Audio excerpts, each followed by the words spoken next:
Meritocracy, আর কোনো মামা চাচার ফোনে পদ দিলে হবে না, মেধার ভিত্তিতে সবগুলো পদ ঠিক করতে হবে। চিল্লায় বলো ঠিক কিনা?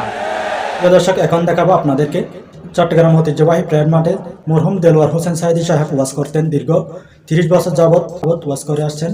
সে মাঠে দীর্ঘ 19 বছর যাবৎ মাটিতে ওয়াজ করতে দেয়নি আওয়ামী লীগ সরকার। বর্তমান 25 সালে এসে মিজানুর রহমান আজাহারি সে মাঠে ওয়াজ করবেন। দর্শক, ভিডিওটি খুব গুরুত্বপূর্ণ হচ্ছে, আপনারা ভিডিওটি স্কিপ না করে সম্পূর্ণ দেখুন।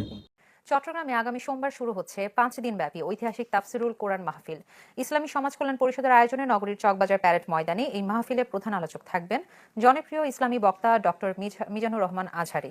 মাহফিল সম্পর্কে দুপুরে সংবাদ সম্মেলনে জানানো হয়, প্যারেড মাঠের মূল প্যান্ডেলে থাকবে পুরুষদের বসার ব্যবস্থা। অন্যদিকে মহসিন কলেজ মাঠ, কাজেম আলী ও গুলজার বেগম হাই স্কুলে বসবেন নারীরা। অনুষ্ঠানের প্রধান অতিথি থাকবেন ধর্ম উপদেষ্টা আফম খালিদ হোসেন। প্রধান মুফাসসির হিসেবে উপস্থিত থাকবেন এই মাহফিলে ডক্টর মিজানুর রহমান আজহারি।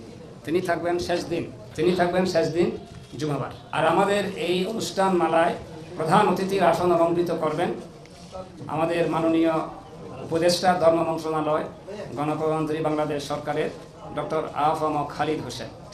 বিশেষ অতিথি হিসেবে উপস্থিত থাকবেন আমাদের চট্টগ্রাম সিটি কর্পোরেশনের মাননীয় মেয়র ডাক্তার শাহাদাত হোসেন। আখেরি মুনাজাত পরিচালনা করবেন আউলাদ রসুল সাল্লাল্লাহু আলাইহি ওয়াসাল্লাম হযরত মাওলানা সৈয়দ আনোয়ার হোসেন তাহির জাবিরি আল মাদানী, খতিব শাহে জামি মসজিদ, আমরকিলা, চট্টগ্রাম।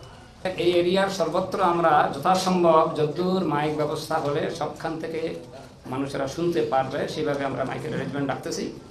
আর এলইডি থাকবে যদ্দূর আমাদের পক্ষে সম্ভব। আর আমরা যদ্দূর অনুভব করছি এবং খোঁজখবর পাচ্ছি, মাহফিলে বেশ ভালো। Subscribe now my YouTube channel.